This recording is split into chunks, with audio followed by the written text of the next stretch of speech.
হাসিনা যখন ক্ষমতায় আসে তখন আমার বয়স 7। তোমরাও হয়তো কেউ 8 অথবা কেউ 9। আমাদের ওই সময়ের ছবিগুলোর দিকে তাকালে বিস্মিত হতে হয়।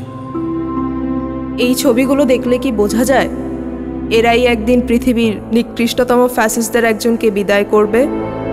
অবিশ্বাস্য, বাট উই ডিড ইট।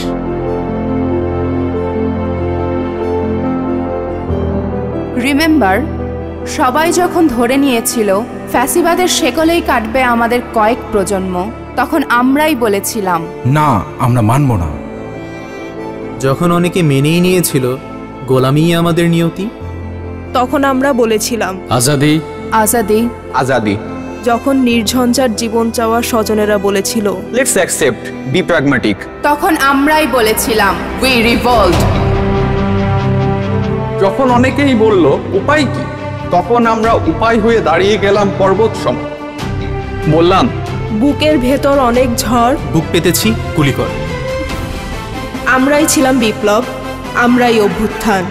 এবার বিপ্লবের দ্বিতীয় ধাপ আমাদের সামনে। একদিনে 2 ভোট। সংসদ নির্বাচনে ভোট দিয়ে আমরা ঠিক করব কেমন সরকার চাই।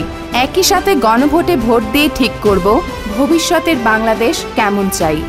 সংস্কার চাইলে গণভোটে হ্যাঁতে ভোট দিব, সংস্কার না চাইলে না। যে পরিবর্তনের জন্য এত এত প্রাণ হলো বলিদান, সেই পরিবর্তনের চাবি এখন আমাদের হাতে। গণভোট 2026, সংস্কারের চাবি আমাদের হাতে।